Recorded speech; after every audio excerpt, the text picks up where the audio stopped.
How's it going, y'all? Today we're gonna talk about the new assault on Cayo Perico, how you guys can create or join this new adversary mode job, tips on what to do on the island, as well as grabbing that juicy extra loot from Cayo Perico and earn some bank in GTA Online. To get started, you can either create the job or join a quick job from your phone. To create the job, you just open up the pause menu, go to Jobs, Online, Rockstar Created. Under Adversary Mode, you can create the Assault on Cayo Perico job. If you want to join the job, simply open up your phone, go to Quick Join, go to Series Mode, and join the Assault on Cayo Perico job. You can play this job with minimum of 4 players, up to 30 players in total. We're already seeing 47% of rating for this job. I'll be explaining to you guys why and maybe ways to improve this job by Rockstar in the future, right at the end of this video. Alright, once the job is started, you can be either the attackers team or the defenders team. Basically, the attackers will parachute down from an airplane to attack the island. The defenders would defend the island from the would-be attackers. I'm going to show you the map of Cayo Perico so you guys would understand this better. So as an attacker, firstly, you land on the airstrip. There'll be 2 satellites, A and B, which you guys need to hack. As defenders, you guys would want to prevent the attackers from hacking these 2 satellites. So if the attackers are able to hack these 2 satellites at the airstrip, the game will then move to the northern docks, which applies the same mechanic. There'll be 2 satellites. The attackers have to hack them while the defenders have to defend them. And if the attackers are able to hack these 2 satellites at northern docks, the game will then proceed to the main docks with the same mechanic. And finally, if the attackers are able to hack the final 2 satellites at the main docks, the game will go to the final phase, which is at El Rubio's compound, which I'm going to explain later in this video. So I'm playing as an attacker here, landing at the airstrips. If you see on my map here, there are 2 satellites, location E and B, which we need to hack. The satellite is gonna look like this, where you can go to one of the panels and actually interact with it to hack. The hacking mechanic is pretty simple. You just have to press your D-pads according to the one shown on the UI screen right here.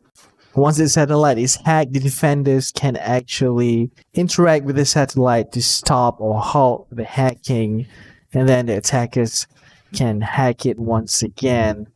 On the top of your screen, you should be able to see the status of the 2 radars, A and B, and if they're fully hacked, the radar will be obliterated by the satellite, and then you'll see the radar destroyed message on your screen. And once 2 radars have been destroyed, you can move on to the next phase. So the attackers have extra mechanic. As you can see on the bottom right of your screen, there's a progress bar for island loot. You guys can actually steal some loot on the island, like stealing some cash, cocaine, and maybe gold in the compound if it's available. Simply head over to this cash icon or loot icon on your map and you'll be able to steal the loot to earn extra cash. The island loot mechanic is only available for the attackers. Unfortunately, defenders doesn't have much to do except by defending the island as much as they could. Also, one thing to note is that once your character die, you can actually respawn. Normally, there's a timer where your character can respawn, and you can choose the respawn location, as shown on the menu right at the bottom of your screen.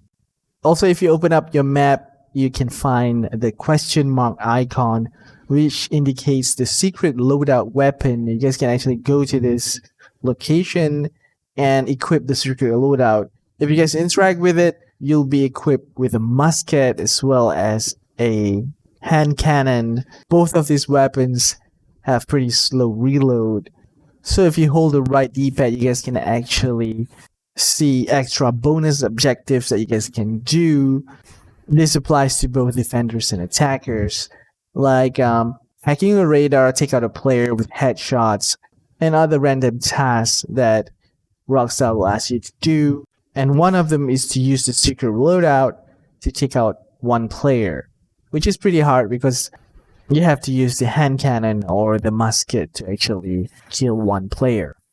So once you've hacked all 6 radars from the airstrips and the docks, and finally you have to infiltrate El Rubio's compound, which is the last phase. You can't enter through the main entrance unless someone from inside already pressed the button for you. You have to go from the sides, and once you're inside El Rubio's compound, there'll be defenders, players, as well as NPCs.